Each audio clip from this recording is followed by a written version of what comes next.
Voilà mes amis, grand bonheur de vous retrouver et pour un grand moment aujourd'hui parce qu'il s'agit donc d'Antigone, la pièce de Sophocle qui avec Oedipe roi et Oedipe à colonne forme une magnifique trilogie qui va me permettre de revenir sur cette catégorie du tragique grec, car c'est vraiment une catégorie qui va traverser l'histoire, une catégorie de la pensée. Et avant de vous raconter la pièce de Sophocle et puis les interprétations, ou quelques-unes des interprétations qu'elle a suscitées, et celles qui me paraissent les plus intéressantes, quelques mots sur, à nouveau, l'étymologie du mot tragédie, sur l'histoire de la tragédie, car elle est intéressante, et un tout petit rappel sur le vocabulaire de la tragédie, parce que la tragédie grecque a une configuration très particulière, avec un vocabulaire extrêmement précis. Alors je ne vais pas donner tout le vocabulaire, ce serait trop long, mais quelques éléments fondamentaux, parce que ça présente un intérêt, puis ça vous permettra éventuellement de vous y repérer plus facilement. Sur l'étymologie, elle est bien connue, mais sa signification n'en est pas moins... elle laisse perplexe les meilleurs spécialistes. L'étymologie est bien connue, tragos le bouc, odé le chant, donc le chant du bouc. Pourquoi ça laisse perplexe les commentateurs ? Eh bien parce que il n'est pas question de bouc dans les tragédies grecques à aucun moment, ni de chant du bouc. Et donc on s'est demandé ce que signifiait cette étymologie avec plusieurs interprétations. Alors on a en vérité deux certitudes. D'abord que comme les dithyrambes étaient des poésies qui faisaient aussi partie de ces concours de poésie, comme les tragédies, les dithyrambes mettaient d'ailleurs aux prises, si je puis dire, un poète et un chœur. Eh bien, comme les dithyrambes, nous savons en toute certitude que les tragédies faisaient intégralement partie du culte de Dionysos. Donc les tragédies appartenaient au culte de Dionysos, dont je vous ai déjà parlé. Donc elles faisaient partie, ces pièces dramatiques, ces tragédies comme les dithyrambes, elles étaient donc dédiées à Dionysos et elles étaient partie prenante des Dionysies. Donc de ces fêtes rendues à Dionysos, le culte de Dionysos était vraiment quelque chose de très installé à Athènes. Et la deuxième certitude que nous avons, et j'en parlais la dernière fois à propos des interprétations de Jean-Pierre Vernant et à propos de Oedipe roi, Oedipe à colonne, donc les deux autres grandes pièces de Sophocle, eh bien on a une certitude absolue et qui est unique dans l'histoire des arts, c'est que nous connaissons la date de naissance de la tragédie, 533 ou 536, il y a une petite hésitation sur la date, mais enfin, c'est une de ces deux années au cours desquelles sont organisées des Dionysies à Athènes, et la première pièce tragique jouée à Athènes, donc au cours de ces Dionysies, de ces fêtes dédiées à Dionysos, c'est une tragédie de quelqu'un qu'on a oublié aujourd'hui, qui s'appelle Thespis, mais... Donc c'est ni Échille, ni Sophocle, ni Euripide, mais on connaît en tout cas la date de naissance quasiment à 3 ans près de ce genre littéraire. Alors qu'évidemment, vous voyez bien qu'on ne connaît pas la date de naissance de la poésie en général, de la musique ou des arts plastiques, de la peinture. Personne ne peut dater à l'année près ou à 3 ans près la date d'apparition, encore une fois, des autres arts libéraux, des autres genres littéraires ou artistiques. Là, on a une date de naissance et on sait également que la poésie prendra fin, la poésie tragique, donc ce type de poésie prendra fin moins d'un siècle après. Donc vraiment, fin du VIe siècle, disons, ça s'arrête au 3e tiers du 5e siècle, et vraiment, on n'a aucun autre exemple dans l'histoire des arts d'un genre littéraire aussi précis, aussi circonscrit, aussi bien sur le plan chronologique que sur le plan géographique, puisque c'est Athènes, 6e, 5e siècle, point final. Et après, ce sera repris, bien sûr, par Shakespeare ou par les tragiques français, mais dans des conditions complètement différentes et avec des idées tout à fait différentes. Donc c'est, de ce point de vue-là, quelque chose, encore une fois, de très circonscrit dans l'histoire et la géographie. Et c'est important parce que c'est ce qui a donné lieu à l'interprétation de Vernant, c'est-à-dire à l'idée que ce genre littéraire qui est purement grec et même athénien, strictement lié au culte de Dionysos, et qui est totalement délimité dans l'histoire, qui n'existe ni avant, ni après, ni ailleurs, il est lié évidemment à quelque chose. Il faut bien qu'il y ait une raison pour que ça apparaisse et que ça disparaisse. Et l'idée de Vernant, j'en avais touché un mot la dernière fois, c'est que cette tragédie, elle apparaît au moment où les Grecs inventent à la fois la philosophie et la démocratie. La philosophie avec ce qu'on va appeler les physiciens Dionys, les présocratiques, Héraclite, Parménide et les autres, Anaxagore, Anaximandre, et donc toute cette cohorte de présocratiques, comme on les appelle, et donc ces premiers philosophes grecs, ces premiers, on les appelle des physiciens parce que ce sont des cosmologistes, mais en vérité ce sont des philosophes, ce ne sont pas des scientifiques. Thalès le premier, avec la fameuse phrase « tout est haut ». Et donc on va inventer en même temps que la philosophie, l'espace démocratique, l'agora, la place publique sur laquelle on discute et sur laquelle on fabrique les lois. Et donc, très progressivement, ça se mettra en place, mais enfin, ça apparaît, si je puis dire, au moment de la tragédie, avec du coup deux problématiques tragiques qui vont être centrales dans les tragédies grecques, celle qu'on voit à l'état chimiquement pur, si j'ose dire, avec Oedipe roi, Oedipe à Colonne, donc la tragédie du destin qui n'a à peu près aucun rapport avec ce qu'en dit Freud. Évidemment que les Grecs savaient bien que les enfants pouvaient éprouver pour leurs parents et les parents pour leurs enfants des relations d'amour, ça ne leur avait pas échappé, il n'y avait pas besoin de sortir de Polytechnique pour comprendre ça. Donc c'est ça, la découverte de Freud, c'est vraiment, c'était cousu de fil blanc. Mais c'est pas ça l'essentiel de la tragédie d'Oedipe, évidemment. Comme je vous l'avais dit la dernière fois, l'essentiel, c'est une question démocratico-philosophique de fond. Quelle part de destin, quelle part de liberté dans nos vies ? Vous voyez bien que Oedipe croit être libre alors qu'il est complètement déterminé par la fatalité et même par une malédiction très ancienne, la malédiction que Pélops a jetée sur les enfants de l'Abdakos, donc sur Laios et ses enfants. Laios, je vous le rappelle, le père d'Oedipe. Et donc on est là vraiment dans une interrogation qui est à la fois démocratique et philosophique. Quelle part de libre arbitre, quelle part de fatum, de fatalité dans nos vies. Et puis, deuxième grand thème tragique, il y en a d'autres, mais c'est quand même les deux plus frappants, les deux plus grandioses. Eh bien, le conflit entre des lois différentes, entre des lois qui sont toutes les deux des lois, donc toutes les deux d'une certaine manière légitimes et défendables, mais qui entrent en conflit. Donc Antigone qui va défendre la loi de la famille, la loi du sang, la loi des dieux aussi, pour elle c'est la loi des dieux, c'est la loi qui est supérieure à la loi des hommes, donc loi de la famille, loi du cœur, loi du sang ou de la filiation si vous voulez, contre la loi de la cité qui est simplement le droit positif, on dirait aujourd'hui, par opposition au droit naturel que défend Antigone. Le droit de la cité c'est simplement le droit humain, le droit en vigueur que défend son oncle, le roi de Thèbes, Créon. Et donc on a là, évidemment, un conflit qui est tragique en ce sens que les deux lois, d'une certaine manière, se valent, ou en tout cas les deux lois se défendent. Et donc Créon qui défend la loi de la cité et Antigone qui défend la loi de la filiation familiale ont tous les deux raison. Et je vous le dis tout de suite, mais j'y reviendrai plusieurs fois parce que c'est l'essentiel. La tragédie classique, à la différence de la tragédie moderne, elle n'oppose pas des salauds à des justes. C'est pas une pièce de Sartre. Ça n'oppose pas des bons et des méchants, mais ça n'oppose que des bons entre eux, que des bons et des courageux entre eux. Sinon, il n'y aurait pas de tragique. Donc le tragique grec, c'est vraiment quand deux légitimités s'affrontent. Vous voyez bien que Oedipe n'a rien commis de mal. Il ne cesse de le dire. Je n'ai rien fait volontairement. Donc il est innocent des crimes qu'il a commis. Et de la même manière, Antigone et Créon, donc Créon le roi de Thèbes d'un côté, son oncle, et Antigone sa nièce, défendent tous les deux quelque chose de défendable avec honneur et courage. C'est pas encore une fois des bandits et des innocents. C'est deux innocents courageux et même grandioses. Sinon, il n'y aurait pas de tragique. Voilà pourquoi je vous disais la dernière fois que voilà, il y a des conflits tragiques. Le conflit ukrainien est tragique. Les malheureux de l'Est veulent absolument être russes. Ceux de l'Ouest veulent absolument que l'Ukraine reste intègre au sens politique, géopolitique du terme, que les frontières soient respectées.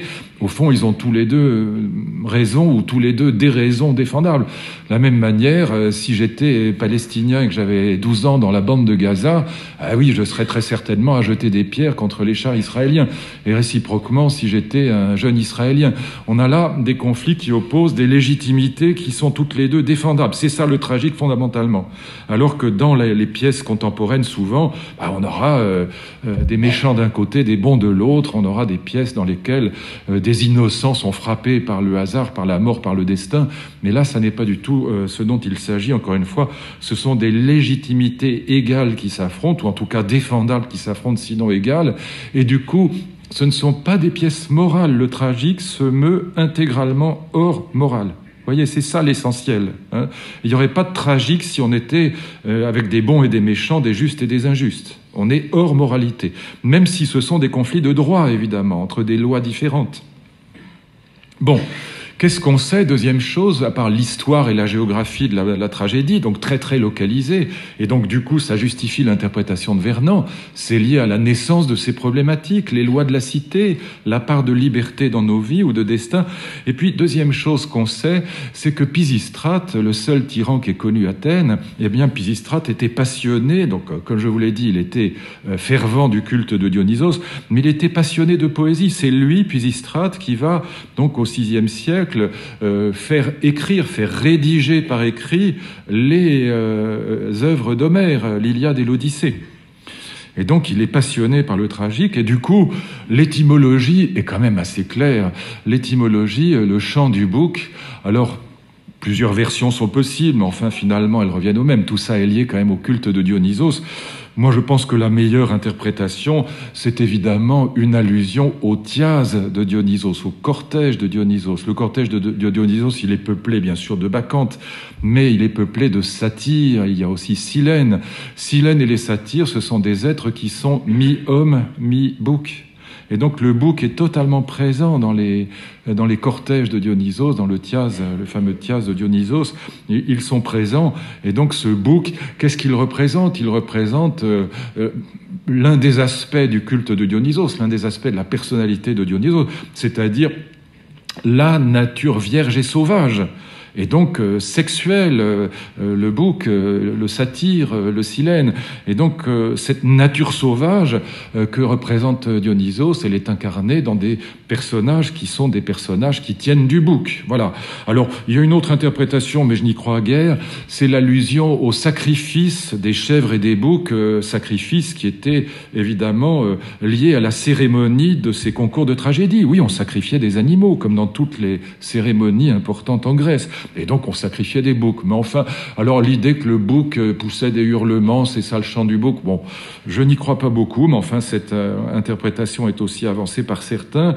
Et puis il y en a une troisième, alors j'y crois encore moins, c'est l'idée que le prix de la tragédie, le lot qu'on offrait au vainqueur, le cadeau offert au vainqueur, c'était un bouc. Bon, je pense qu'on devait lui offrir autre chose quand même, c'est pas un cadeau. Est-ce que ça vous ferait plaisir qu'on vous offre un bouc ? Je sais pas trop, ça me paraît un peu tiré par les cheveux, capillotracté pour parler en bon français. Voilà. Alors, sur la structure de la tragédie, donc je pense que la bonne interprétation, c'est évidemment que le bouc était omniprésent par le biais des satyres dans le thiase de Dionysos. En tout cas, même si c'est les deux autres qui sont vrais, ça revient au même. Tout ça est lié au culte de Dionysos, et on comprend pourquoi la tragédie naît brutalement en même temps que la philosophie, et pourquoi elle disparaîtra aussi brutalement quand Aristote va thématiser justement, il va proposer une typologie des actions plus ou moins libres, et donc la philosophie va thématiser cette question de la liberté. Et quand elle va thématiser, conceptualiser cette question de la liberté et du déterminisme, la pièce tragique aura beaucoup moins d'intérêt, elle disparaîtra, parce qu'elle sera remplacée en quelque sorte par la conceptualisation philosophique. Ce qui est peut-être dommage d'ailleurs, mais enfin, c'est l'interprétation de Vernant et je pense qu'elle est bonne aussi. Alors, quelques remarques sur la structure de la tragédie et sur le vocabulaire de la tragédie. Le chœur était très important dans les tragédies au début. C'est-à-dire que chez Échille, le plus ancien, et encore chez Sophocle, et beaucoup moins chez Euripide, où ça disparaît progressivement, le chœur est très important. Le chœur, il était composé de 15 personnes, qu'on appelle les choreutes. 15 personnes, les choreutes. Et les choreutes, figurez-vous, c'est assez intéressant aussi, ça donne aussi une signification très profonde à la tragédie. Les choreutes étaient choisis par des citoyens riches d'Athènes, qu'on appelle les chorèges. Oh, ça s'écrit comme ça se prononce. Enfin, le chœur, c'est avec CH, hein, c'est pas COE. Et donc, Choreutes, ça s'écrit CHOREUTES.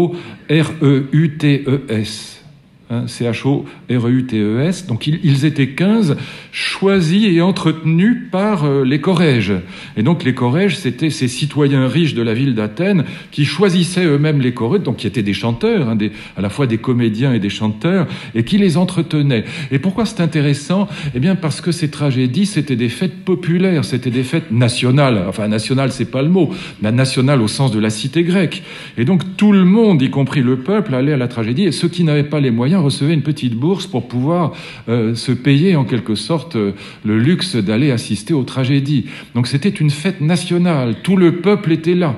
D'ailleurs, les gradins, vous voyez, dans les amphithéâtres qui subsistent encore, il y en a des très beaux, des magnifiques en Syrie par exemple, mais encore aussi en Grèce, bien que les plus beaux soient probablement ailleurs qu'en Grèce, mais et notamment en Syrie où ils sont absolument magnifiques. Mais on voit très bien l'immensité de ces amphithéâtres, le nombre de gradins, et donc le peuple entier de la ville pouvait se presser sur les bancs pour assister à ces concours de poésie. Donc les choreutes, les chorèges. Et quelle était la fonction du chœur? Très important. Énormément de discussions sur le sujet chez Nietzsche, chez Hegel, et puis aujourd'hui bien sûr chez les interprètes contemporains. La fonction du chœur, elle est très importante. Elle était remplie, donc ces choreutes, le chef du chœur s'appelait le coryphée, hein, C-O-R-Y. P-H-E-E. Et donc, vous me transformez vraiment en vieux prof. Mais bon, c'est... il faut aussi, c'est bien. J'aime ça. Et donc, le chef du chœur, quelquefois, il parle tout seul, il s'adresse au personnage, c'est le coryphée. Et donc, mais il dit la même chose que le chœur, simplement il parle tout seul parce que c'est quand même plus facile à entendre, et le chœur, lui, il chante plutôt qu'il ne parle. Mais, comment dire, ce chœur était composé de personnages qui n'ont aucun impact sur l'action, qui ne peuvent pas changer l'action dramatique qui est sous leurs yeux, mais qui sont les plus intéressés qui soient à l'action. Vous voyez le paradoxe? Le chœur, il se lamente sans arrêt. Il est la plupart du temps composé de vieillards qui représentent la sagesse des dieux, ou en tout cas la sagesse des anciens. Souvent la sagesse des dieux. Donc des vieillards, mais des vieillards qui sont trop âgés pour participer à la guerre, par exemple, quand la ville de Thèbes est assiégée par les armées argiennes, ou quand la ville est massacrée par une malédiction, par une épidémie, ou par la Sphinx, par exemple. Eh bien, le chœur se plaint, il est le plus intéressé, parce qu'il voit ces jeunes mourir, il est désolé, mais il ne peut pas agir. Donc très souvent, ce sont des vieillards ou des femmes qui ne peuvent pas participer à la guerre, et qui se lamentent, mais qui représentent, encore une fois, les personnages les plus intéressés au drame qui se déroule sous les yeux sans qu'ils puissent agir. Hein. C'est la thèse de Jacqueline de Romilly dans son petit livre sur la tragédie, et je pense qu'elle a tout à fait raison. Voilà ce qu'elle écrit d'ailleurs, je peux la citer. D'ailleurs, je me souviens que Jacqueline de Romilly venait me voir avec Jean-Pierre Vernant quand j'étais ministre pour me supplier de faire en sorte que les études grecques ne disparaissent pas. Donc j'ai eu l'occasion de rencontrer souvent ces deux personnages importants de la philosophie et de la philologie grecque française. À l'origine, le chœur avait une part prépondérante dans le cours de la tragédie. Il représentait des personnes étroitement intéressées à l'action en cours, et leur chant occupait un nombre de vers considérable. Dans les 7 contre Thèbes, par exemple, donc c'est la pièce d'Échille, donc on est dans la première époque de la tragédie grecque, le chœur est composé de femmes de la ville qui craignent à chaque instant le désastre de leur patrie et ne cessent d'évoquer l'atmosphère d'une ville pillée ou saccagée. Dans les tragédies de ce type, le chœur doit être tout à la fois le plus intéressé que quiconque à l'issue des événements, et pourtant incapable d'y jouer lui-même aucun rôle. Il est par définition impuissant. Aussi est-il souvent formé de femmes ou alors de vieillards trop vieux pour aller se battre, trop vieux même pour se défendre. Voilà ce qu'est le chœur. Et donc, on verra que dans la pièce d'Antigone, le chœur et donc son chef de chœur, le coryphée, eh bien, ils disent la volonté des dieux. Ils essayent de faire comprendre à Créon la volonté des dieux. L'orchestra, c'était justement l'espace circulaire qui, entre la scène proprement dite et les gradins, où étaient les spectateurs, eh bien, était le lieu des évolutions du chœur. C'est là que le chœur entrait en scène, sortait, chantait, parlait, en tout cas par la voix du coryphée. Et donc, c'était le lieu du chœur, orchestra, ça s'appelle. Vous en retrouvez d'ailleurs les traces, par exemple, dans les opéras où l'orchestre est dans la fosse, entre les fauteuils des spectateurs et la scène où jouent les chanteurs et les acteurs. Encore 3 mots, et je vous laisse en paix avec le vocabulaire, mais c'est juste pour éviter des confusions. Le parodos n'a rien à voir avec une parodie, mais c'est la première entrée du chœur, l'entrée en scène du chœur sur l'orchestre, donc sur l'orchestra, donc sur cet espace circulaire qui lui est réservé, encore une fois, entre la scène et les gradins. L'exodos, évidemment, c'est le contraire, c'est la dernière scène du drame qui est accompagnée par la sortie du chœur. Et ce qu'on appelle les stasimons, ça s'écrit comme ça se prononce, les stasimons, eh bien, ce sont les chants du chœur entre les actes de la pièce. Les moments où le chœur chante, ça s'appelle les stasimons. Et je vous l'indique parce que si vous lisez quelques ouvrages que ce soit sur la tragédie grecque, ce vocabulaire, choreude, chorège, coryphée, stasimon, parodos, orchestra, ça revient en permanence, et quand on ne sait pas ce que ça signifie, c'est tout bête, on est immédiatement perdu. Quel est l'argument général de la pièce maintenant ? Je vais vous la raconter, cette pièce, en essayant de la raconter bien. Mais évidemment, c'est le préalable à ce qui va être le plus intéressant, à savoir les interprétations auxquelles elle a donné lieu, et notamment la plus belle de toutes, à mon avis, qui est l'interprétation hegelienne. On a bien tort de la critiquer. Aujourd'hui, c'est devenu une tarte à la crème que de critiquer Hegel. Comme disait Marx, il ne faut pas traiter Hegel en chien crevé. On a tort de le faire, et vous allez voir que c'est absolument génial, et qu'en plus, probablement juste. Ce qui ne gâche rien. Comment ça commence, cette pièce ? Quel est le contexte de la pièce ? Parce qu'avant, on a Oedipe, Oedipe roi, Oedipe à Colonne. Eh bien, quel est le contexte de la pièce ? Souvenez-vous que Oedipe, lorsqu'il découvre qu'il a épousé sa mère Jocaste et qu'il a tué son père Laios, je vous rappelle une dernière fois les noms, souvenez-vous aussi qu'il a 4 enfants, Éthéocle et Polynice, les 2 garçons, qui vont se battre et s'entretuer, et puis les 2 filles, Ismène et Antigone. Donc vous avez bien ça en tête, la famille est là. Donc Jocaste, Oedipe, donc Jocaste, mère et femme d'Oedipe, Oedipe, fils de Laios, lui-même fils de Labdakos. La filiation est importante parce que la malédiction touche toute la filiation de la famille, jusqu'à Antigone et même, on verra, jusqu'aux épigones. Et donc on a cette structure qui se met en place. Oedipe, lorsqu'il découvre qu'il a tué son père Laios, que c'est lui qui est responsable de l'épidémie qui s'est abattue sur la ville de Thèbes. Souvenez-vous que l'épidémie s'abat sur la ville de Thèbes parce que l'oracle a dit que tant que le crime de Laios ne serait pas puni, eh bien les jeunes gens de la ville seraient frappés par cette épidémie. Bon, quand Oedipe découvre donc qu'il a tué son père Laios et qu'il a épousé sa mère Jocaste, avec laquelle il a eu ses 4 enfants, eh bien, depuis 20 ans ou quelque chose comme ça, qu'il est roi de Thèbes et excellent roi, il s'exile, et vous vous souvenez, toujours cette punition symbolique au sens du symbolon grec, en lien avec le crime commis. Comme il a été aveugle, il se déchire les yeux, il s'aveugle, et il va vers cette ville Colonne, qui est une banlieue d'Athènes, en vérité, une ville limitrophe d'Athènes.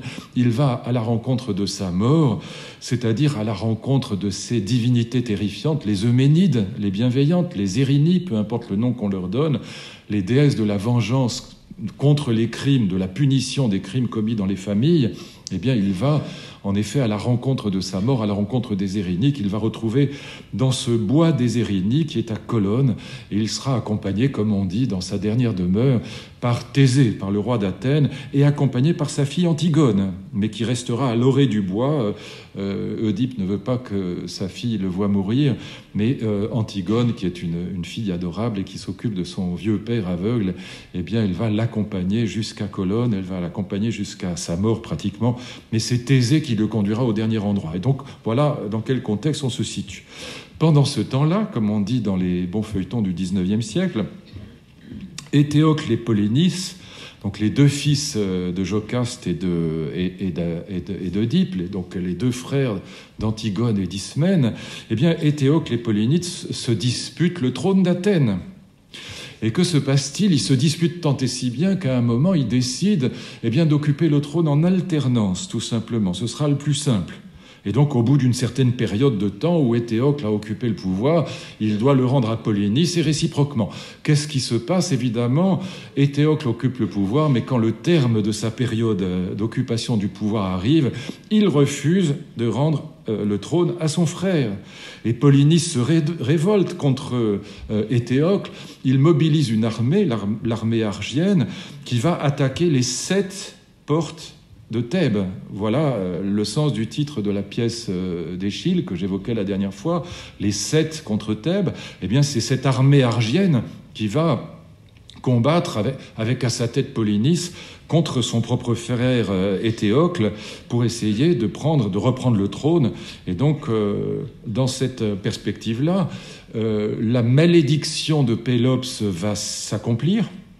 Donc vous vous souvenez que Pélops a lancé une malédiction contre Laios et ses enfants, parce que Laios a violé son fils Chrysippe, et que le jeune Chrysippe s'est suicidé après ce viol, et donc Pélops invoque les dieux, et notamment Apollon, en disant « Je veux que les Labdacides, les enfants de Labdacos, Laios et ses enfants, soient punis par les dieux parce que Laios a violé mon fils, que mon fils s'est suicidé. » Et c'est cette malédiction qui commande toute la tragédie d'Œdipe et d'Antigone.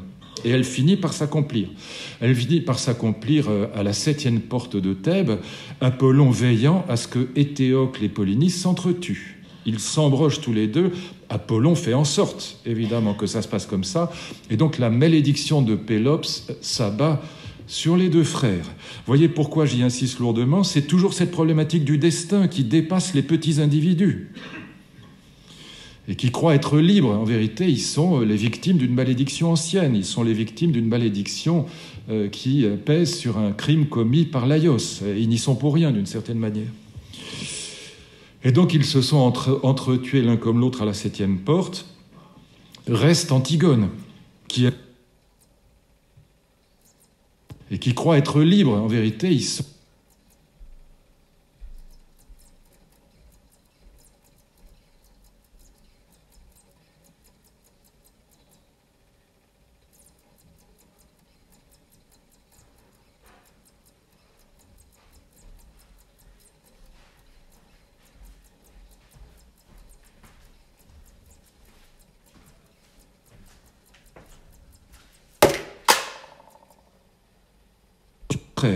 Voyez pourquoi j'y insiste. Le fait va le rappeler. Et donc, on est dans le destin. Et donc, la tragédie d'Antigone est la plus belle de toutes, elle est la plus parfaite de toutes, parce qu'elle est à la fois la tragédie, comme Oedipe roi, du destin et de la liberté, mais elle est en même temps, on va voir, la tragédie des 2 lois qui s'affrontent, la loi de la filiation familiale et la loi de la cité des hommes. Donc, reste Antigone. Créon, apprenant la mort d'Étéocle et de Polynice, reprend sa place sur le trône, la place qu'il avait occupée très peu de temps, quelques jours à peine. Vous vous souvenez que Créon, donc, qui est le père, le frère de Jocaste, donc toujours l'oncle d'Œdipe, Créon avait occupé le trône à la mort de Laios. Quand Oedipe avait tué son père, qui était le roi de Thèbes, Créon avait pris l'intérim. Mais aussitôt, il avait laissé la place à Oedipe quand Oedipe avait débarrassé la ville de la Sphinx. Et c'est à ce moment-là qu'il lui dit « Mais tu as débarrassé la ville de la Sphinx, moi, Créon, je te cède le trône de Thèbes et aussi je te donne ma sœur, Jocaste, la femme de Laios. » Et c'est comme ça qu'il épouse sa mère. Bon, et donc je reviens au fil de l'histoire. Créon, apprenant que Étéocle et Polynice sont morts, décide de rendre les honneurs funèbres, l'hommage funéraire à Étéocle, qui a défendu la ville, et évidemment de laisser Polynice le traître, comme on dit dans la pièce, aux chiens et aux oiseaux. Donc le cadavre de Polynice est jeté hors de la ville, hors des remparts de la ville, abandonné aux chiens et aux oiseaux, et il prend un décret condamnant à mort toute personne qui aurait la mauvaise idée d'aller ensevelir le traître Polynice. Et évidemment, cette mauvaise idée, comme vous avez compris, c'est Antigone qui l'aura. Et donc, décret interdisant sous peine de mort d'ensevelir Polynice. Bien sûr, Antigone brave l'interdit, en sachant fort bien qu'elle sera condamnée à mort. elle brave l'interdit au grand jour, sans se cacher, évidemment. C'est une femme d'honneur, c'est une femme de courage, c'est une femme de principe. Et donc elle brave l'interdit en public sans se cacher, et en sachant parfaitement que cet interdit est assorti d'une peine de mort. Donc on est là, vous voyez, dans le tragique le plus parfait, puisqu'on a affaire à deux êtres grandioses et honorables. Créon d'un côté qui défend sa ville, et Antigone d'un côté qui défend son frère. Les deux ont raison, encore une fois, on est hors moralité. On n'a pas un juste et un injuste. 6 grands moments dans la pièce. Premier moment, c'est l'ouverture de la pièce, c'est une conversation entre Ismène, donc la sœur d'Antigone, et Antigone. Antigone qui dit qu'elle va aller ensevelir son frère et qui invite sa sœur à en faire autant, à venir avec elle. Et Ismène refuse. Et les arguments d'Ismène sont intéressants. Elle refuse, vous allez voir pourquoi. Je vous lis le texte parce qu'il est évidemment, ça n'est pas pour rien qu'il est placé en tête de la pièce. Et là, on voit une nouvelle déchirure. Le tragique est plein de déchirures. Il y a la déchirure principale qui est entre Créon et Antigone, mais il y en aura entre Créon et son fils, entre Antigone et Ismène. Vous allez voir dans un instant, je vais vous raconter les 6 grands moments de la pièce très rapidement. Ismène, qui s'adresse à sa sœur, qui vient lui annoncer qu'elle allait braver l'interdit de Créon. Hélas, réfléchis, ma sœur, notre père est mort réprouvé, déshonoré. Lorsqu'il s'est lui-même découvert criminel, il s'est arraché les yeux et sa femme, qui était sa mère, s'est pendue. Et voici nos 2 frères qui se sont entretués, ne partageant entre eux que la mort, ces infortunés. Maintenant, nous sommes seuls. Alors ne vois-tu pas l'horrible fin qui nous menace si nous désobéissons à la loi, si nous passons outre les ordres et le pouvoir de notre roi? Oublierais-tu que nous sommes des femmes et que nous n'aurons jamais raison contre les hommes? C'est cette phrase, entre autres, il y en a 3 autres dans la pièce, qui a donné lieu aux interprétations féministes de la pièce d'Antigone. Donc il y a une femme qui se couche devant le pouvoir des hommes et une autre qui, au contraire, se révolte contre le pouvoir des hommes. Et Créon ne cesse de dire « Mais enfin, qu'est-ce qui commande ici? Je vais tout de même pas me laisser faire par une femme. » Et donc ce thème parcourt en effet la pièce. Le roi est le roi, et il nous faut bien obéir à ses commandements, voire s'il le faut, à de plus cruels encore. Que nos défunts qui sont ensevelis sous terre veuillent bien me le pardonner, mais je n'ai pas d'autre choix, je dois m'incliner devant le pouvoir. Du reste, il est fou de vouloir faire plus qu'on ne peut. Antigone, ne t'inquiète pas, ma sœur, je ne te demanderai plus rien. Elle lui dit ça, évidemment, elle l'a quand même un peu sec, comme on dit vulgairement. Du reste, même si tu changeais d'avis, tu ne m'accompagnerais pas de ton plein gré. Fais donc comme bon te semble. Moi, j'irai enterrer Polynice, et vu la cause que je défends, la mort me sera douce. Je reposerai auprès de mon frère bien-aimé, pieusement criminel. Écoutez bien la phrase, pieusement criminel. Tout le tragique est là, dans cette petite formule. Plaire à ceux d'en bas dure plus longtemps que plaire à ceux d'ici. Qu'est-ce que ça veut dire? Plaire à ceux d'en bas, c'est Hadès et Perséphone, évidemment. Ce sont les dieux de l'enfer. Et il est plus important de plaire aux dieux, quels qu'ils soient, que de plaire à ceux d'ici, c'est-à-dire aux hommes, à la loi des hommes, à Créon, au droit positif. Puisque plaire à ceux d'en bas dure plus longtemps que plaire à ceux d'ici, ça dure l'éternité. Puisque c'est en bas que mon séjour sera sans fin. Fais donc comme tu l'entends et méprise, si tu le veux, ce qui a le plus de prix au regard des dieux. Et là, on comprend ce qui a le plus de prix au regard des dieux. On comprend que Antigone va défendre la loi des dieux contre la loi des hommes. Et que ce droit naturel-là, opposé au droit positif, c'est le droit de l'Olympe et des enfers. Ismène, je ne méprise rien, je me sens simplement incapable d'agir contre les lois de ma cité. Elle va se ranger, bien sûr, du côté de Créon. Voyez les arguments d'Ismène. 1. Ma famille est déshonorée par les crimes accomplis par notre père, Oedipe. La famille est déshonorée, donc nous sommes en très grande position de faiblesse pour nous révolter une fois encore contre la cité. Notre famille est la dernière à pouvoir s'opposer aux lois de Créon. 2e argument, je suis femme, et une femme obéit aux hommes.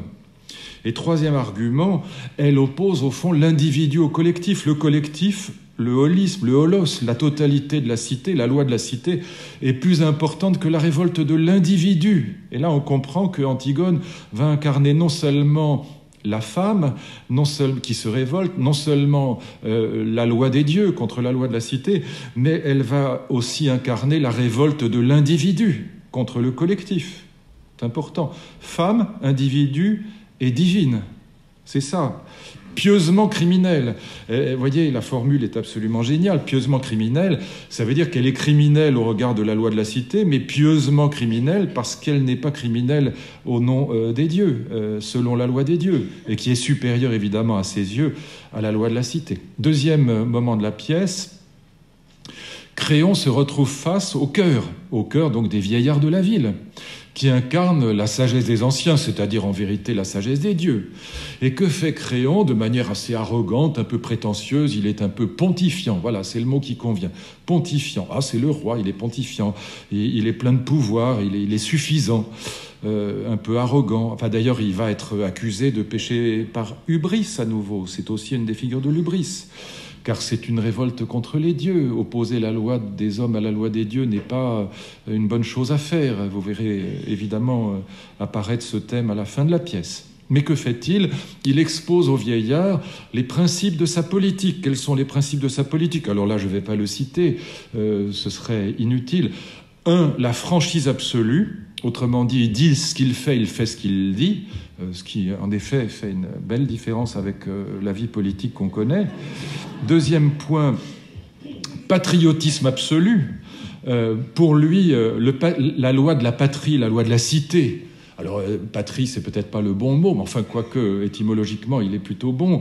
C'est la loi de la cité qui est supérieure à toutes les autres lois à ses yeux. Donc, il fait un exposé sur son patriotisme. Et puis, il est guidé, dit-il, par un principe qui aurait réjoui un philosophe politique un peu sulfureux qui s'appelait Carl Schmitt et qui était un des compagnons de route des nazis, mais qui était néanmoins un grand philosophe politique, un peu comme Heidegger a été un très grand philosophe et néanmoins, comme on sait, un grand admirateur de Hitler. Eh bien, le principe qui guide sa vie politique depuis toujours, dit-il, c'est l'opposition ami-ennemi. Ami-ennemi, et par conséquent, seuls les amis de Thèbes méritent sa clémence, si jamais ils en ont besoin, et les ennemis, eh bien, ce sont les ennemis, cette dichotomie entre amis et ennemis, et donc le principe principal, si je puis dire, de sa vie politique, sa boussole en quelque sorte dans la vie politique, donc son seul critère par-dessus tous les autres étant les intérêts de sa ville, défendre les intérêts de Thèbes. Troisième moment de la pièce, troisième moment important, un garde entre dans la grande salle du palais et le garde annonce que le corps de Polynice a été enseveli. Il ne sait pas par qui. Il dit simplement c'est peu probable que ce soit par des chiens ou par des oiseaux. D'abord parce que c'est rare qu'ils fassent le travail des fossoyeurs, et ensuite il n'y a pas d'animaux autour, donc il ne sait pas. Et à ce moment-là, très important, le Coryphée invoque les dieux et met en garde Créon. Le spectateur comprend que Créon est en train de s'enliser dans une mauvaise affaire parce qu'il va défendre la loi des hommes contre la loi des dieux et que c'est probablement pas une bonne chose à faire. Et les vieillards du chœur préviennent donc par la voix du Coryphée, préviennent Créon qu'il est peut-être en train de s'égarer, car, dit le Coryphée, la phrase est très importante pour le spectateur qui comprend que la tragédie se met en place entre les deux lois qui vont s'affronter, que cette affaire-là, dit le Coryphée, pourrait bien être portée devant les dieux, cette affaire de condamnation à mort d'Antigone et de refus d'ensevelir son propre neveu. Et Créon, je n'ai pas d'autre formule, pardon, mais il pète littéralement les plombs parce qu'il accuse le garde de complicité. Le malheureux garde, en vérité, n'a rien de complice. Le pauvre n'y est strictement pour rien. Il le menace de mort. Et évidemment, le malheureux garde est tétanisé d'angoisse et du coup, il va prendre sur lui d'aller veiller le corps de Polynice pour essayer de surprendre celui qui a bravé l'interdit de Créon. Évidemment, qui surprend-il? Antigone. Antigone qui ne se cache pas, comme je vous l'ai dit tout à l'heure. Et donc il surprend Antigone en train de remettre de la poussière, de la terre sur le corps de son frère pour éviter qu'il ne soit dévoré par les oiseaux et par les chiens.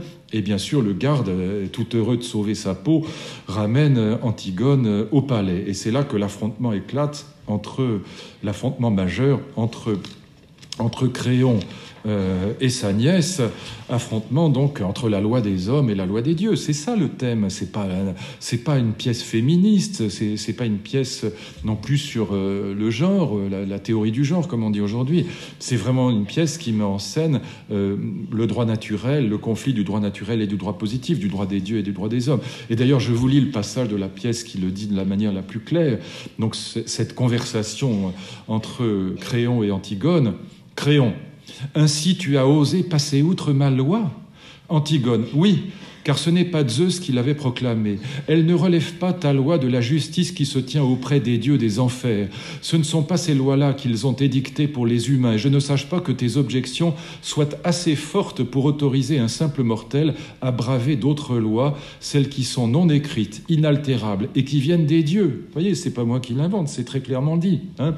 Ces lois-là sont éternelles, elles ne datent ni d'aujourd'hui ni d'hier, et nul ne saurait dire de quand elles datent. Et ces lois divines, aurais-je donc dû les violer simplement par peur d'une volonté humaine et m'exposer ainsi au châtiment des dieux? On ne sait pas quand elles datent, ces lois divines, parce que ce sont les lois de la filiation, les lois de la famille aussi qui sont évoquées ici, et la filiation est sans fin par définition. Et là, le Coryphée intervient, le chef du chœur, faisant allusion à Oedipe, au père d'Antigone. Ah, elle est bien sa fille, fille intraitable d'un père intraitable, qui ne plie jamais devant les coups du destin. Et d'ailleurs, ça permet de voir que Oedipe est innocent. Pour le chœur, pour le Coryphée, Oedipe est innocent des crimes qu'il a commis. C'est en fait un homme extraordinaire, Oedipe. C'est un formidable roi, c'est un homme d'honneur, courageux, qui a sauvé sa ville.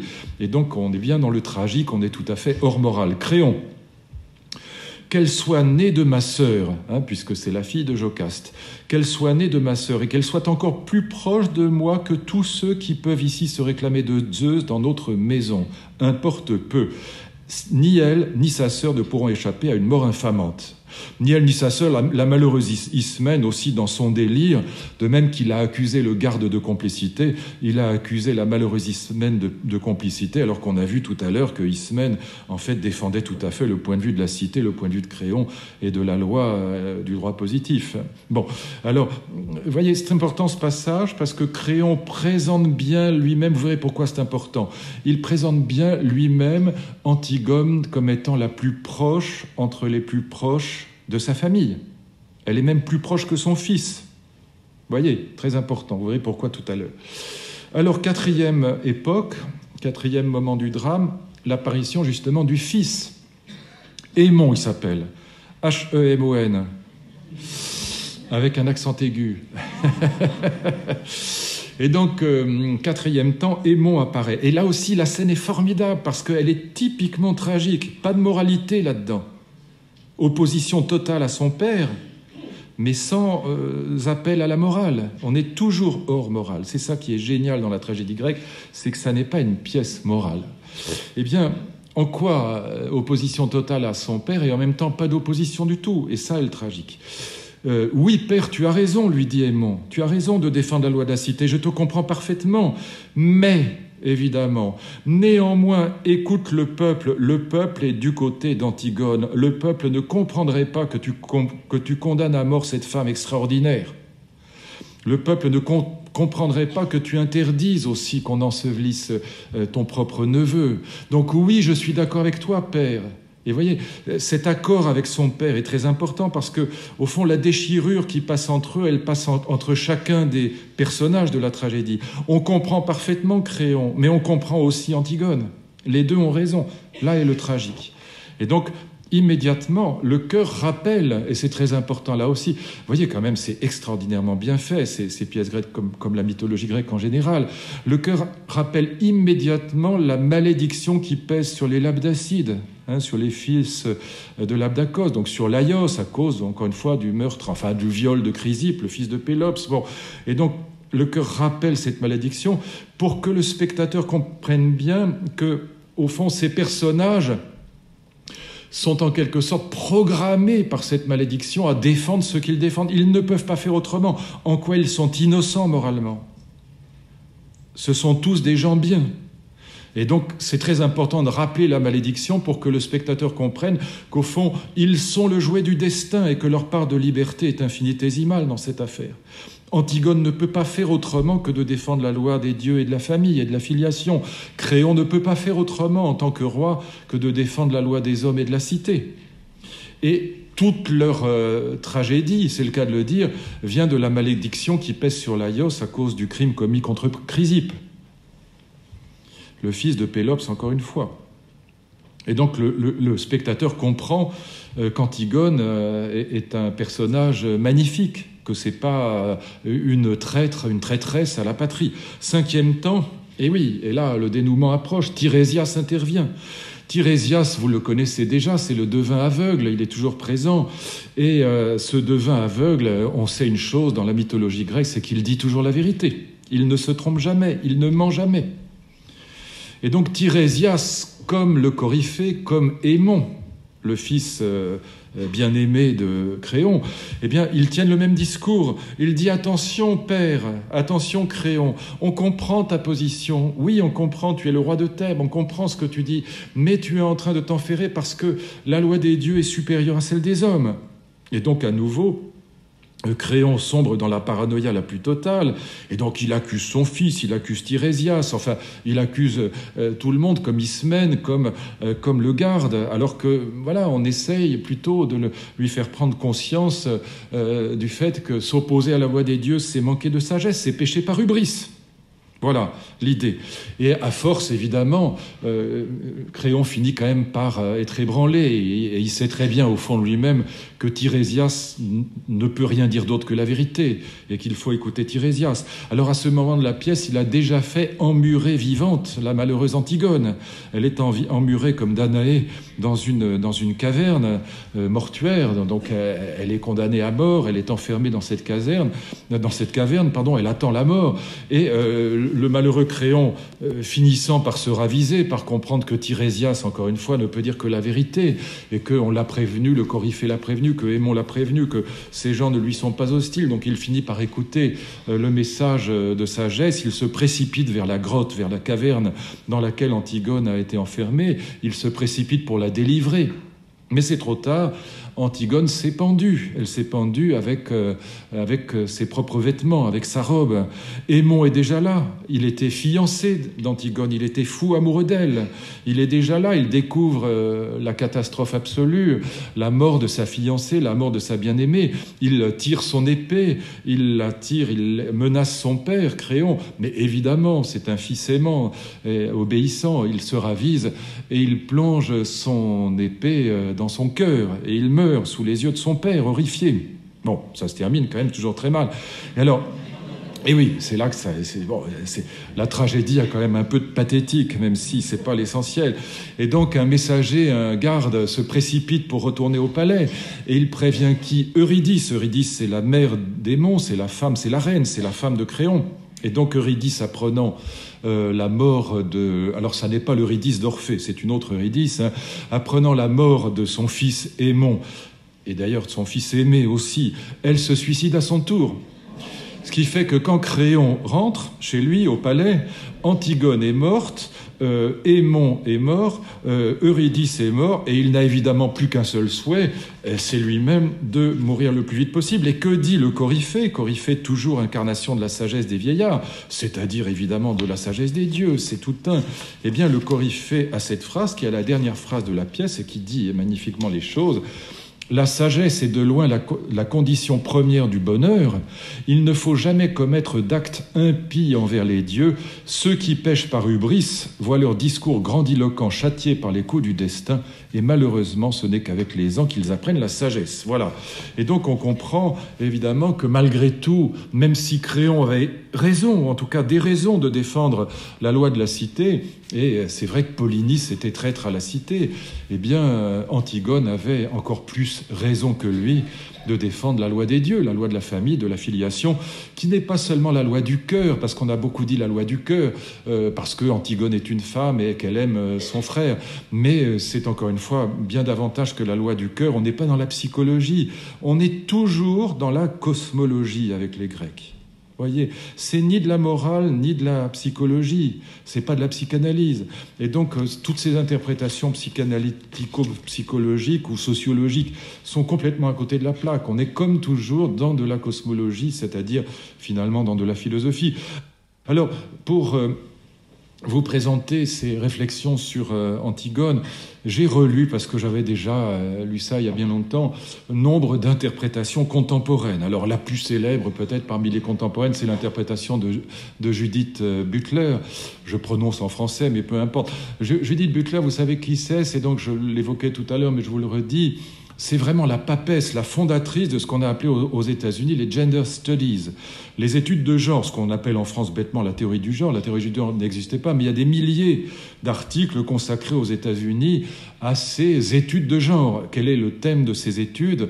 Le thème de ces études, disons le thème fondamental, après il y a quantité d'interprétations, de développement, c'est des études qui partent de la différence qui existe entre le sexe biologique, donc homme ou femme, pour dire les choses très simplement, et l'orientation sexuelle, et notamment le phénomène de l'homosexualité, prouve bien sûr, et Dieu sait qu'elle existe en Grèce, cette homosexualité, y compris chez les dieux, qu'on peut avoir un sexe masculin et aimer les hommes, et donc on peut avoir un sexe biologique et une orientation sexuelle différente du sexe biologique. C'est ça les gender studies. Et donc ces gender studies, la papesse, si j'ose dire, de la chose, c'est Judith Butler qui consacre un livre entier à Antigone, et elle décèle dans la pièce, à cause de toutes ces filiations tordues, de Chrysippe, Pelaios et tout ça, ce qu'elle appelle un trouble dans le genre. Ça n'a aucun rapport avec la pièce de Sophocle, ou très très lointain et totalement anecdotique. Encore une fois, la pièce de Sophocle, son vrai thème, c'est l'opposition entre destin et liberté, et la deuxième opposition tragique entre loi des dieux et loi des hommes, pour aller vite. Vous avez aussi une interprétation en termes de féminisme, par exemple chez Luce Irigaray, grande féministe française. Et oui, parce que constamment, en effet, Créon dit, mais enfin, tout de même, je vais pas me laisser faire par une femme. Qu'est-ce qui commande ici? Bon, et qu'on a ce thème qui parcourt la pièce. Mais là aussi, c'est totalement anecdotique, même si ça occupe une petite place dans la pièce. Et après, alors, il y a l'interprétation de Lacan. Alors, Lacan, c'est Raymond DeVos sans l'humour. C'est vraiment...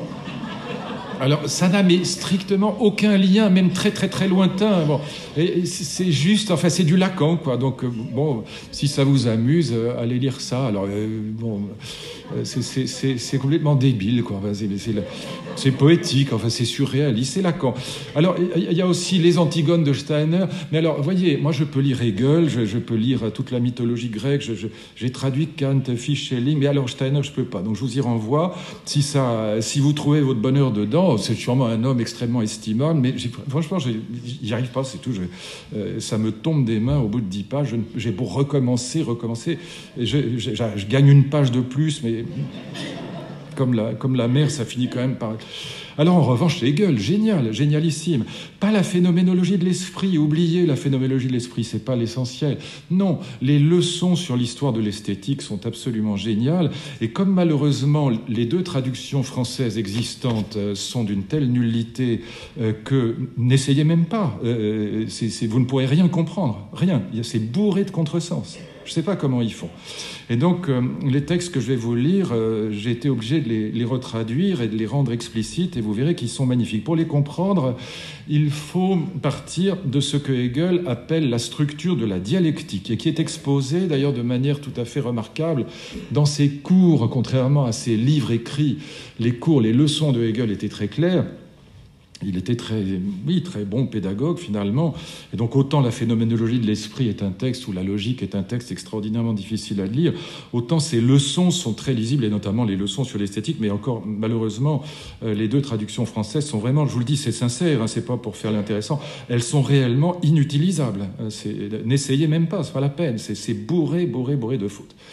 Alors, qu'est-ce que c'est que la structure de la dialectique? Dans l'introduction, donc, aux leçons sur l'histoire de la philosophie, Hegel fait appel à une métaphore bien connue, la métaphore végétale. La graine, la plante, le fruit. Les trois moments du développement de la plante, la graine, encore une fois, la plante développée et le fruit. Qu'est-ce que c'est que la dialectique? La dialectique n'a rien à voir. Alors très souvent, vous dites la thèse, antithèse, synthèse, bon, c'est ça, et foutaise, comme dit l'autre, tout ça n'a rien à voir avec la réalité. Ça n'a rien à voir avec l'action réciproque, l'interaction. Voilà, on dit ah oui, il y a une relation dialectique entre je sais pas quoi, les infrastructures suprêmes. Rien à voir. Oubliez ça aussi. Chez Hegel, le mot dialectique a un sens. Rien à voir non plus avec le dialogue platonicien, avec des thèses qui s'opposent, rien du tout. Chez Hegel, le mot dialectique a un sens univoque et qui est toujours donc le même et qui était extrêmement précis. Un processus est dit dialectique quand un terme engendre son contraire. C'est ça la dialectique. Pour prendre un exemple à nouveau dans l'actualité, l'intervention américaine en Irak, on pourrait dire que c'est un processus dialectique. Cette intervention a été faite pour lutter contre le terrorisme. Elle a répandu le terrorisme dans le monde comme jamais dans l'histoire de l'humanité. Et donc on a un processus qui produit le contraire de ce qu'il voulait faire. C'est ça la dialectique. Quand un terme, encore une fois, engendre exactement l'inverse de lui-même, en quelque sorte. Et donc, prenons l'exemple de la graine, qui est très remarquable, et vous verrez comment il s'applique parfaitement à la tragédie. Vous verrez pourquoi c'est extrêmement puissant comme analyse, très très profond. Qu'est-ce qui caractérise la graine? Disons l'embryon, c'est pareil. La graine, elle est caractérisée par le fait qu'en elle, tout est encore indifférencié. Vous regardez un embryon de chimpanzé ou un embryon d'être humain, c'est pareil, c'est identique. Les différences ne sont pas encore déployées. Tout est enfermé en soi. Et c'est pourquoi ce moment de la dialectique, ce moment du processus, en l'occurrence végétal ou animal, peu importe, c'est ce que Hegel appelle l'Anseh, l'en-soi. L'en-soi. Dans la graine, tout est enfermé en soi, tout est renfermé. Catégorie d'Aristote, tout ce qui va être développé plus tard est encore en puissance. Ce que Aristote appelle la dynamis, ce qui est encore en puissance. Tout est encore virtuel. Et donc, tout est à la fois, gardez ces deux critères du premier moment de la dialectique, tout est à la fois indifférencié et virtuel. Et encore une fois, moi je me souviens quand j'étais petit, à la maison, on avait un potager et donc les parents nous emmenaient acheter, vous vous souvenez, oui, je suis sûr que dans ma génération et dans celle d'avant, on faisait encore ça, quand on avait un jardin, on allait acheter des petits sacs de graines. Et alors évidemment, quand on nous donnait les petits sacs de graines, si vous n'êtes pas spécialiste, c'était des petites graines, on ne voyait pas à l'œil nu si c'était un radis ou une carotte, c'est la même chose, à l'état de graines, il faut vraiment être spécialiste pour voir la différence. Bon, mais si on n'est pas un super spécialiste, c'est pareil, exactement comme pour un embryon de chimpanzé ou un embryon d'humain, même au microscope, c'est difficile de voir la différence. Donc, au départ, encore une fois, tout est virtuel et indifférencié. Deuxième moment, le moment du développement. Entwicklung, le moment de l'existence même. On sort du virtuel et, pour reprendre les catégories d'Aristote, on passe de la dynamis à l'énergeia. On passe de ce qui est virtuel à ce qui est réel. On passe, les différences se déploient. Si vous prenez un platane et un sapin, eh bien, vous vous apercevez que la graine que vous avez plantée, eh bien, elle donne deux êtres, deux entités bien différenciées. L'une a des larges feuilles et l'autre a des épines. C'est pas pareil. Les épines de sapin et les feuilles du platane, c'est bien différencié. Les branches ne se ressemblent pas, le tronc ne se ressemble pas, c'est pas la même couleur, c'est pas la même texture. Et donc les différences apparaissent et de la même manière, on va voir la différence entre un ours, un chimpanzé et un humain. On voit quelquefois c'est difficile à voir, mais on a quand même, malgré tout, à l'œil nu, des différences qui apparaissent. Et donc, vous voyez, l'idée, c'est qu'une double différenciation apparaît. Différenciation entre la graine et la plante développée. Gardez bien l'esprit, vous allez voir pourquoi ça s'applique à la tragédie. Donc différenciation, si vous voulez, entre l'adulte et l'embryon.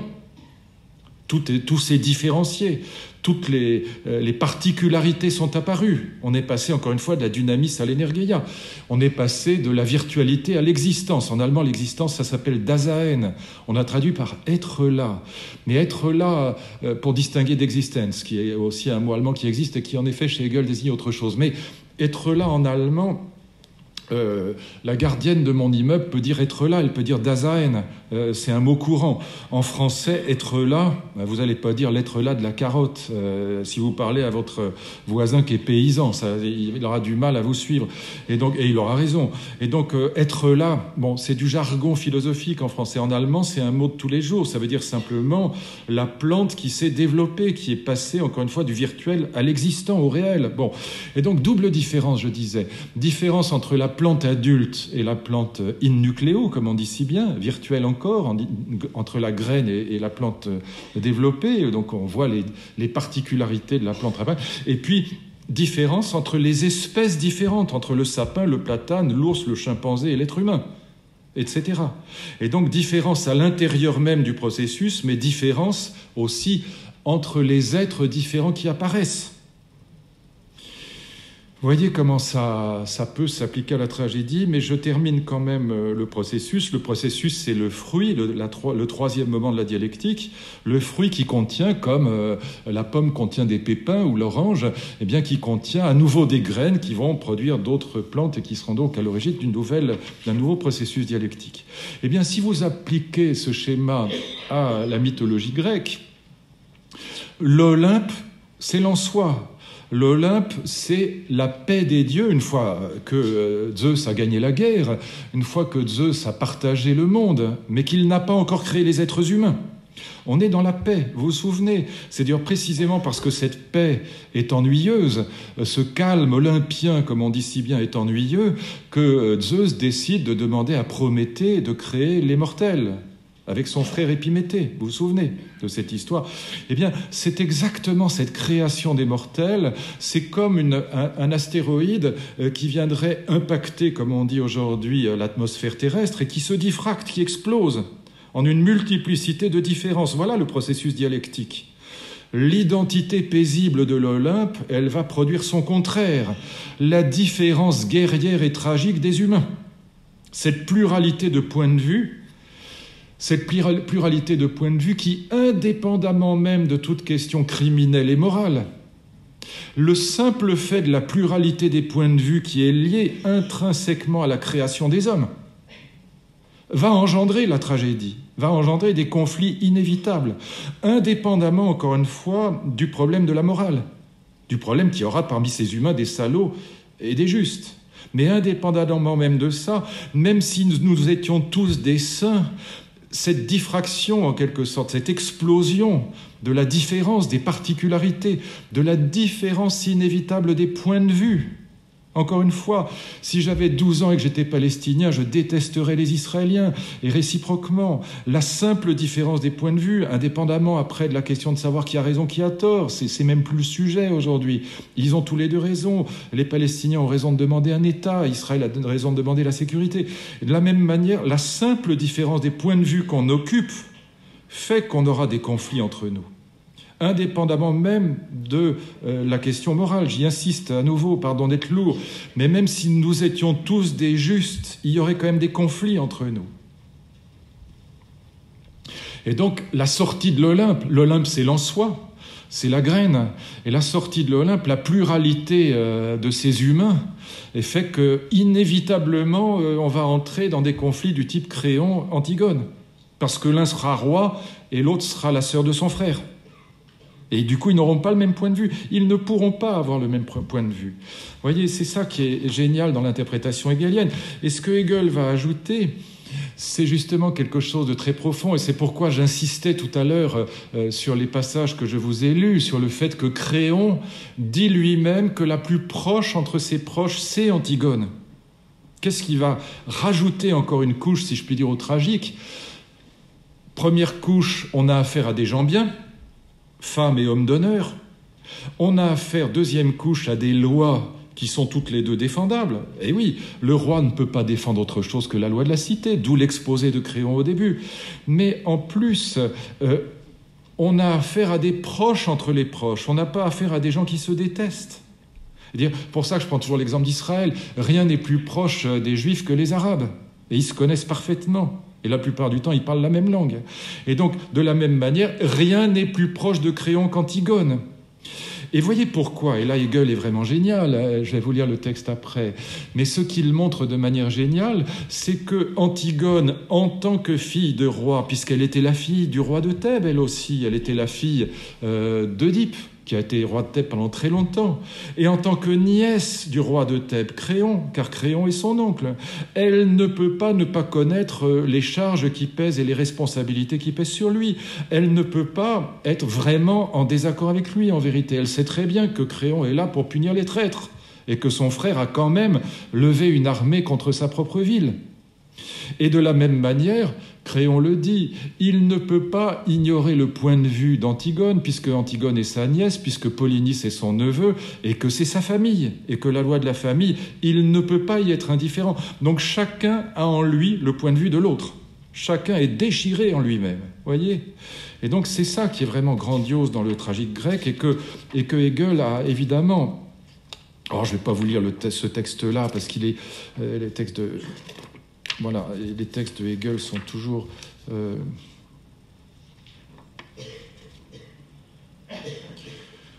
Oui, évidemment. Voilà. Je vous lis quand même ce petit bout-là parce qu'il est très bien. Le tragique originel consiste donc en ceci qu'au sein de telles collisions, les deux parties opposées considérées en eux-mêmes sont tous deux légitimes, bien que d'un autre côté cependant, ils ne soient pas en état d'appréhender le contenu positif de leur but et de leur caractère particulier, autrement que comme une agression ou une négation du point de vue adverse, qui est pourtant tout aussi légitime que le leur, de sorte que malgré leur moralité, ou plutôt à cause d'elle, ils en viennent à tomber dans la faute. Pieusement criminels. Malgré leur moralité, ou plutôt à cause d'elle, ils en viennent à tomber dans la faute, c'est-à-dire malgré tout dans le conflit, le meurtre et la mort. Voyez, pieusement criminels, ils sont tous les deux. Et voilà pourquoi il dit, il ne cesse de dire, voilà, là quand même je vous lis ce texte-là parce qu'il est magnifique et puis j'ai mis tellement de temps à le traduire parce que c'est dommage de ne pas amortir le déplacement. Cette dramaturgie ne peut atteindre sa perfection que lorsque les individus en conflit apparaissent chacun dans leur existence particulière, Dasein, deuxième moment de la dialectique, comme des totalités refermées sur elles-mêmes, de telle sorte qu'ils se tiennent sous l'empire de ceux-là même contre quoi ils luttent. Je répète, de telle sorte qu'ils se tiennent chacun sous l'empire de ceux-là même contre quoi ils luttent et blessent par suite ce qu'en raison de leur mode de vie même, ils devraient respecter. C'est ainsi, par exemple, qu'Antigone se tient sous l'empire de la puissance d'État que représente Créon. Elle-même est fille d'un roi et elle est fiancée de Hémon, de sorte qu'elle devrait accepter d'obéir aux ordres du prince. Mais Créon, qui est de son côté à la fois le père et l'époux, devrait respecter lui aussi la sacralité des liens du sang et ne pas ordonner ce qui va à l'encontre de cette piété. C'est ainsi qu'on rencontre présent de manière immanente en chacun d'eux ce contre quoi ils se dressent, de sorte qu'ils sont à la fois emportés et brisés par ce qui appartient à la sphère de leur propre existence particulière. Dasein toujours. Antigone subit la mort avant d'avoir eu la joie de ceindre la couronne nuptiale. Oui, elle meurt avant d'épouser Hémon. Mais de son côté, Créon est frappé dans son fils et son épouse Eurydice qui se donne la mort. L'un à cause de la mort d'Antigone, l'autre à cause de celle d'Hémon. De tous les chefs-d'œuvre antiques ou modernes, et je les connais pratiquement tous, et du reste on peut et on doit les connaître tous, oui, il n'y a qu'une trentaine de tragédies grecques, il m'apparaît de ce point de vue que l'Antigone de Sophocle est l'œuvre la plus parfaite et la plus apaisante. Et je continue, ce ne sont pas la volonté apaisante parce que la paix, c'est comme le fruit à la fin de la dialectique du végétal, la paix est retrouvée, mais elle est retrouvée par la suppression des acteurs, si je veux dire des personnages, par leur mort ou leur exil ou leur anéantissement, même si c'est pas par la mort. Vous voyez, là aussi Hegel est génial. Ce ne sont pas la volonté mauvaise, les crimes et les indignités, ou même seulement la malchance, l'aveuglement ou les incidents de ce type qui engendrent les conflits, mais au contraire, comme je l'ai déjà souligné à plusieurs reprises, la justification éthique d'une action déterminée. Justification éthique pour Antigone comme pour Créon. Car le mal abstrait n'a en lui-même aucune vérité. C'est le mal abstrait, ce qu'il appelle le mal abstrait, ce serait le mal qui serait commis, par exemple, par un assassin au nom de sa liberté, de son libre arbitre. Voilà. Non, là, en quelque sorte, les héros grecs, ils sont pas libres de faire ce qu'ils font. C'est pas du libre arbitre, au fond, qui domine leurs actions, mais au contraire, l'obligation absolue pour chacun d'entre eux de faire ce qu'il fait. Antigone ne peut pas faire autrement que de défendre son frère et réciproquement pour Créon.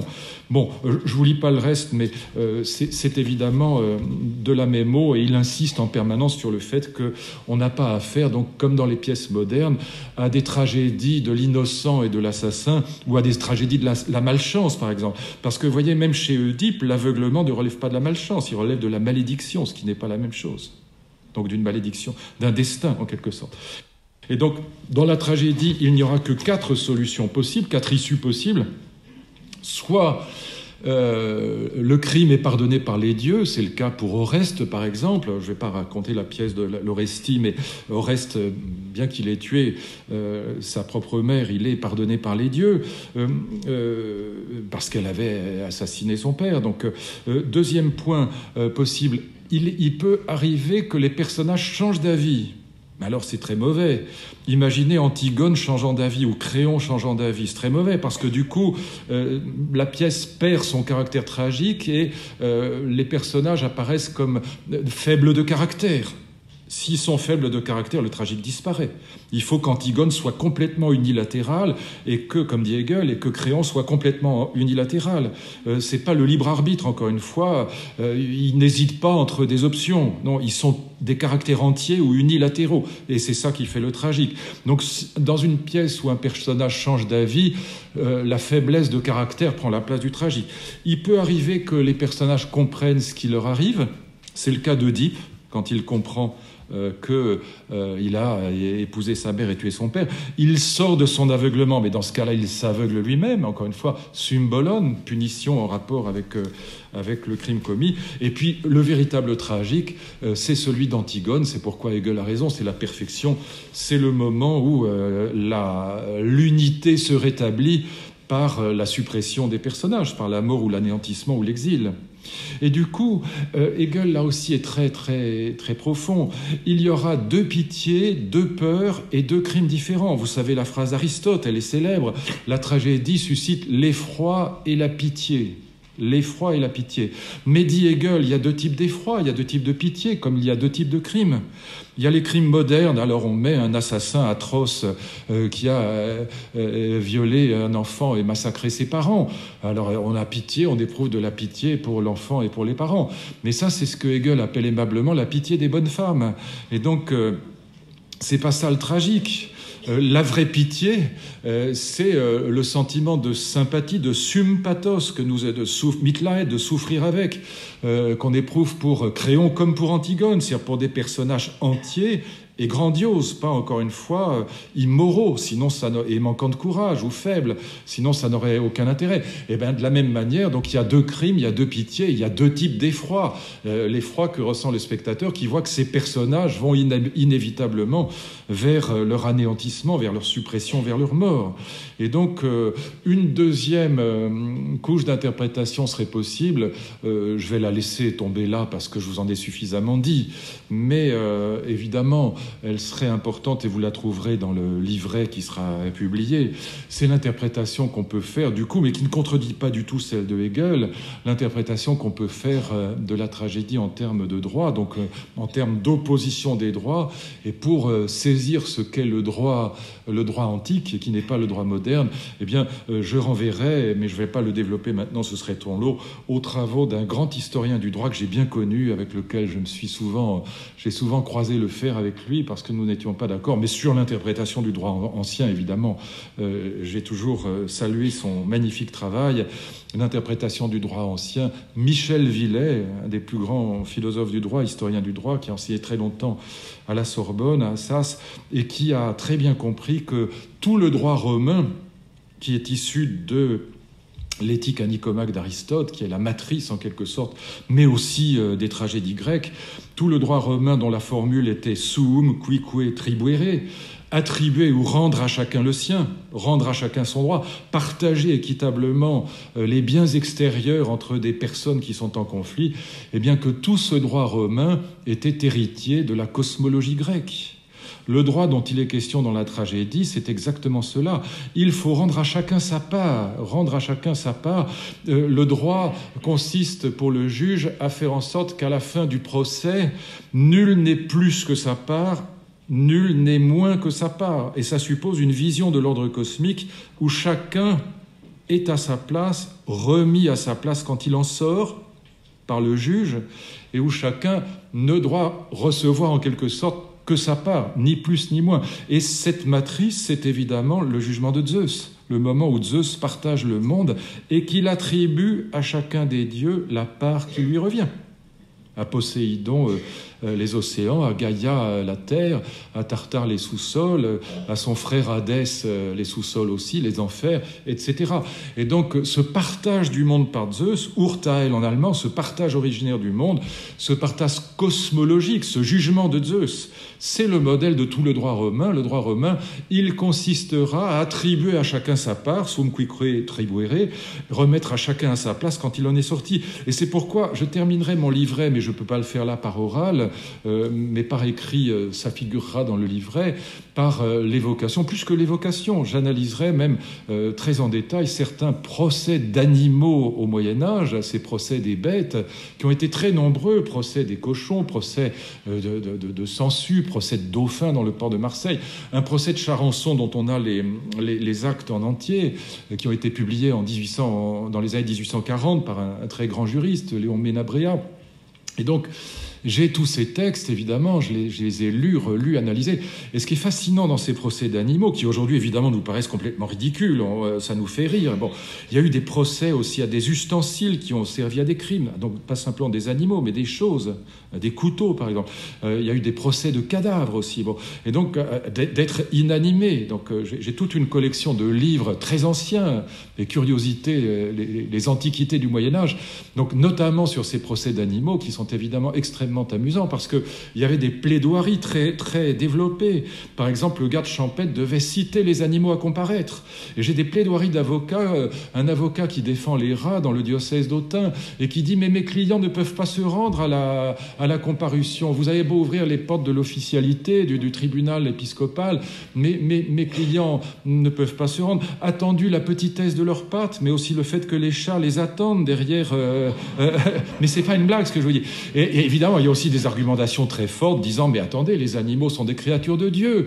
Et vous n'avez pas le droit de leur refuser, par exemple, à mes Charançon de Saint-Julien, on est en 1487, vous n'avez pas le droit de leur refuser les pièces de bois qui leur permettent de survivre. Si Dieu a créé les Charançons, il faut bien qu'on leur donne du bois pour vivre. C'est qu'il accepte qu'ils dévorent les bois de vos forêts. Bon, donc vous ne pouvez pas les excommunier parce qu'ils ne font pas non plus partie de la communauté des chrétiens. Donc on peut les anathématiser, on peut fulminer des malédictions contre eux, mais on ne peut pas les excommunier. Bref, toutes ces plaidoiries qui aujourd'hui nous paraissent surréalistes, il y a eu des centaines de procès d'animaux au Moyen-Âge. Pourquoi c'est exactement, pertinent dans le contexte du droit antique et paradoxalement du tragique? C'est que là aussi, on a affaire à des conflits qui sont hors morale, évidemment. Les hommes du Moyen-Âge, les juges, les juristes n'étaient pas plus bêtes que nous, c'est le cas de le dire. Donc ils savaient très bien que les cochons n'étaient pas responsables ou que les Charançons n'étaient pas responsables. Mais il y avait quand même du tragique dans ces conflits avec les habitants dont les champs étaient dévastés, qui étaient au bord de la famine. Et donc l'idée était l'idée du droit antique. La question n'était pas de savoir si les bêtes étaient coupables ou non. La question était de les remettre à leur place. Et la question était de remettre à sa place quiconque avait pris plus que sa part, quiconque était sorti de sa place à lui, dans l'éternité du cosmos, si je puis dire. Et par conséquent, que l'être qu'on jugeait fût un cochon, un charançon, un dauphin, ou une sangsue ou un être humain, n'avait aucune espèce d'importance. L'essentiel, c'était de remettre chacun à sa place. Et au fond, le juge se concevait comme un médecin qui répare un organisme qui a été abîmé. Et voilà pourquoi ce qui nous paraît, nous, absolument ridicule, parce que nous vivons dans le droit subjectif, nous vivons avec l'idée de responsabilité. Vous voyez bien que dans les procès, on a, par exemple, des réflexions sur les circonstances atténuantes. Donc on mesure la responsabilité dans un crime. Là, c'est pas du tout le sujet. On n'est pas dans le droit subjectif, on est dans le droit objectif. On a un ordre cosmique sous les yeux, et le but du juge, c'est de, contemplant cet ordre cosmique comme Zeus quand il partage le monde entre ses frères et sœurs, eh bien le juge doit, avec cette boussole qui est en quelque sorte l'ordre cosmique qu'il est censé avoir sous les yeux, c'est encore une fois d'attribuer à chacun sa part, ni plus ni moins, et de remettre chacun à sa place, ni plus ni moins, quelle que soit la personne dont il est question. Et voilà pourquoi, paradoxalement, aussi bizarre que ça puisse paraître, eh bien, ces procès d'animaux avaient quelque chose du tragique grec et quelque chose de cette vision du droit cosmologique qui animait, qui était en arrière-fond, en quelque sorte, de toute la mythologie grecque et avec elle aussi de la tragédie grecque. Merci de votre attention.